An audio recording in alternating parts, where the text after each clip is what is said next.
मध्यमवर्गीय कुटुंबातल्या गृहिणींना नेहमीच घरासाठी 4 पैसे कमवावेसे वाटतात. नेहमी 4 पैसे वाचवण्याचा त्या नेहमी प्रयत्न करतात, पण 4 पैसे कमवण्याचीही त्यांची धडपड सुरू असते. आणि म्हणूनच आपल्या मैत्रिणींची ही धडपड लक्षात घेता मी अशा 5 युनिक आयडिया आणल्या आहे की त्यामध्ये साधारणतः शून्यापासून ते 5,000 रुपयापर्यंत गुंतवून तुम्ही चांगले पैसे कमवू शकता. शेवटची आयडिया तर अगदी 0 रुपयामध्येच होणारी आहे, तेव्हा व्हिडिओ शेवटपर्यंत नक्की पहा. चला तर मग सुरुवात करूया. नमस्कार, मी वैशाली बांते, महिला विचार या यूट्यूब चॅनलमध्ये तुम्हा सर्वांचे अगदी मनापासून स्वागत करते. मैत्रिणींनो, अशा धडपडणाऱ्या माझ्या मैत्रिणींसाठी पहिली आयडिया आहे ती म्हणजे शिवणकामाची. तुम्हाला जर थोडंफार शिवणकाम येत असेल तर तुम्ही हे आरामात करू शकता. आता तुम्ही म्हणाल की काय करायचं, तर सांगते. तुम्हाला आपल्या घरातल्या कॉटनच्या साड्या, ओढण्या स्वच्छ धुवून निर्जंतुकीकरण करायचे आहेत. आजी असेल, आई असेल, आत्या असेल, मावशी असेल, ह्या सगळ्यांच्या कॉटनच्या साड्या मागवून घ्या. धुवून डेटॉलच्या पाण्यात निर्जंतुकीकरण करून त्याच्या नॅपी शिवून घ्या. नॅपी म्हणजे लंगोट शिवून घ्या. आता तुमचं थोडंफार शिवणकाम असेल तर तुम्हाला येत असतील, नसतील येत तर तुम्ही यूट्यूबवर सर्च केलं की लंगोट किंवा नॅपी कशी तयार करायची तर तुम्हाला डिटेल्समध्ये माहिती मिळते. अगदी शिवायला सोपी आहे.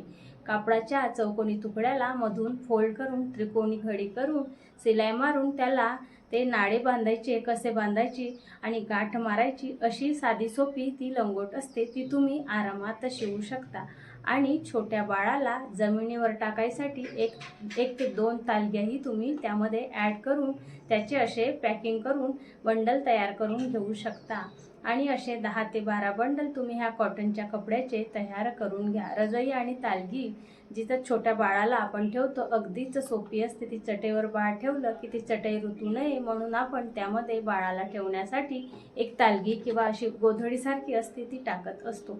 याचं तुम्ही बंडल तयार करा आणि तुमचे शासकीय, निमशासकीय, खाजगी जे काही हॉस्पिटल असतील तिथे तुम्ही हे विकायचे. तुम्ही चांगली कमाई करू शकता. आता तुम्ही म्हणाल आम्ही एकदम कसे विकायचे, तर त्याचीही आयडिया सांगते. आशा वर्कर असतात, काही नर्स, परिचारिका, आया तुमच्या ओळखीच्या असतील, यांच्या मदतीने तुम्ही हे विकू शकता. हॉस्पिटलमध्ये अशा डिलिव्हरीसाठी अनेक पेशंट येत असतात. तुम्ही अशा पेशंटला आधीच याची कल्पना देऊ शकता. मार्केटमध्ये हे सगळं इझिली अवेलेबल आहे, पण प्रत्येकाला याचे दर पुरवतीलच असे नाही.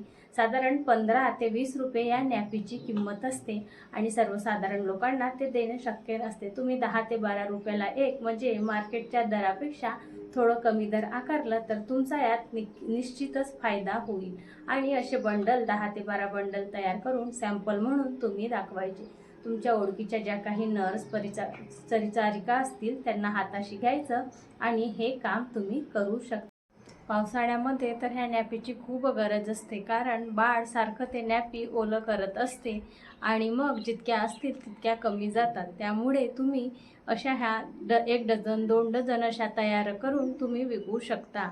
याच्यावर आधारितच आता आपण दुसरी आयडिया पाहूया. दुसरी आयडिया आहे ती म्हणजे ब्रेकफास्ट किंवा नाश्ता सप्लाय करायची.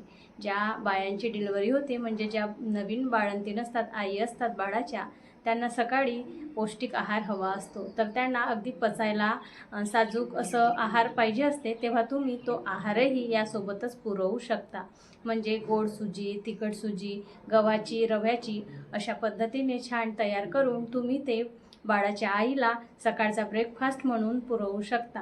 किंवा काही काही महिला अगदी सकाळी फळांचा पण नाश्ता करतात, तेव्हा तुम्ही पपई, सफरचंद अशा फळांचे छोटे छोटे काप करून डिस्पोजल डब्यात पॅकबद्ध करून तुम्ही तेही सप्लाय करू शकता. ही झाली दुसरी आयडिया. तिसरी आहे याच्याचवर आधारित ड्रायफ्रूटची.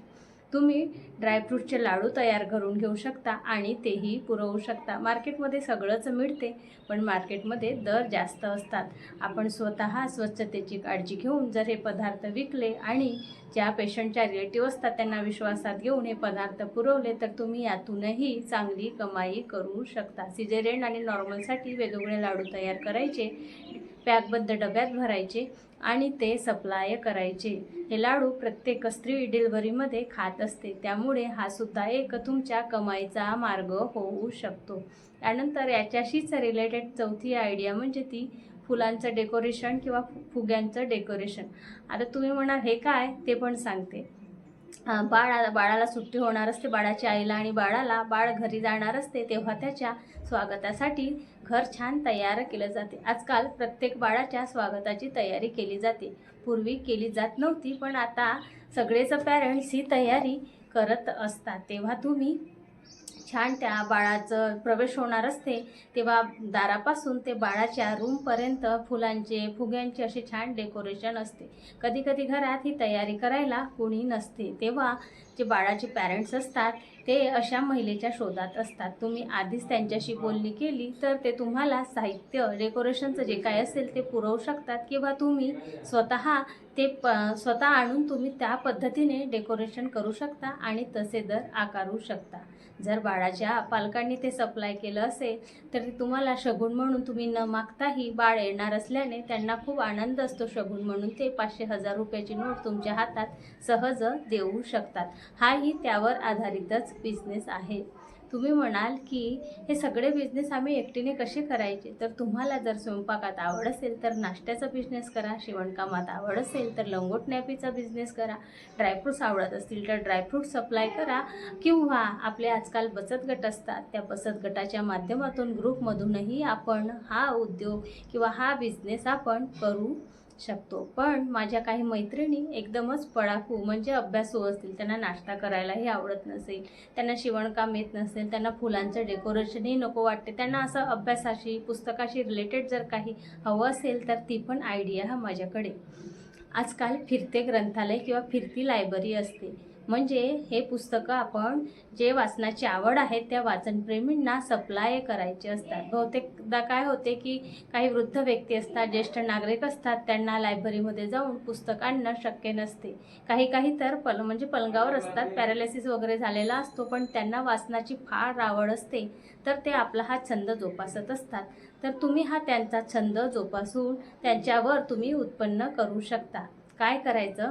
शासकीय लायब्ररीमध्ये जायचं आणि कार्ड काढायचा असतो. आपण स्वतःसाठी एक आणि आपल्या कुटुंबातील जे काही आपले ताई असेल किंवा आपल्या घरात जे कोणी व्यक्ती असतील त्यांच्या नावाने 2-3 कार्ड काढून घ्यायचे. साधारणतः 8-10 दिवसासाठी आपल्याला पुस्तक मिळते. काही पैसे आपल्याला डिपॉझिट ठेवावे लागतात, त्यानंतर आपली रक्कम आपल्याला, डिपॉझिट असलेली रक्कम जेव्हा आपण सदस्यत्व रद्द करतो तेव्हा आपली रक्कम आपल्याला परत मिळते. ह्यावर आपण पुस्तके घ्यायची. काही पुस्तके जुन्या किमतीत असतात, ती पुस्तके अर्ध्या किमतीत जुनी पुस्तके मिळतात, ती पुस्तके घेऊन यायची, आणि काही पुस्तके तुम्हाला विकत घ्यावी लागतात. छोट्या मुलांसाठीही तुम्ही छान छान पुस्तके विकत आणून ही तुम्ही सप्लाय करू शकता. शिक्षक कॉलनी आहे किंवा अशा ठिकाणी तुम्ही, शिक्षकांना वाचनाची फार आवड असते म्हणून मी शिक्षक कॉलनी नाव घेतलं, पण जे काही अधिकारी असतात, सेवानिवृत्त झालेले असतात, किंवा काही महिला असतात, त्यांना वाचनाची आवड असते, तर तुम्ही अशा ठिकाणी हे पुस्तकं सप्लाय करू शकता. साधारणतः एका पुस्तकामागे तुम्ही 50 रुपये जर दर आकारला आणि एका एरियात 10 ते 20 घरं जरी तुम्ही केले तर तुम्ही उत्तम कमाई करू शकता. आता तुम्ही म्हणाल की आम्हाला हेही नको, आम्हाला शून्य इन्व्हेस्टमेंटवालं सांगा, तर तेही आयडिया माझ्याकडे आहे. एक संस्था आहे, ध्येय प्रकाशन अकॅडमी, सातारा आणि पुण्याला ही संस्था आहे. ही संस्थांना ग्रामीण भागातली किंवा जे सामान्य विद्यार्थी असतात त्यांना शासकीय अधिकारी होण्यासाठी प्रवृत्त करते. त्यांनी पुढे यावं, क्लास 1 ऑफिसर यावं म्हणून ही संस्था धडपडत असते. आणि अशा विद्यार्थ्यांना एक परीक्षेसाठी व्यासपीठ उपलब्ध होण्याचा स्वच्छ शुद्ध हेतू या संस्थेचा असतो, आणि म्हणून ते अशा आपल्या प्रतिनिधी तयार करत असतात, प्रतिनिधींची नेमणूक करत असतात, आणि त्यामार्फत हे या परीक्षेला IM विनर नावाची ही परीक्षा असते, किंवा विनर ऑफ द इयर, ह्या 2 परीक्षा ही संस्था घेत असते, आणि या परीक्षेला विद्यार्थ्यांना बसण्यास प्रवृत्त करत असते आणि स्पर्धा परीक्षेची तयारी करून घेत असते. तुम्ही ह्या संस्थेचे प्रतिनिधित्व स्वीकारू शकता. अगदी 0 रुपये इन्व्हेस्ट करून तुम्ही या संस्थेचे प्रतिनिधित्व घेऊ शकता आणि अशा मुलांना या परीक्षेविषयी माहिती देऊ शकता. प्रतिनिधित्व घेण्यासाठी कुठल्याही प्रकारचे दर आकारले जात नाही, निशुल्क प्रतिनिधित्व मिळते.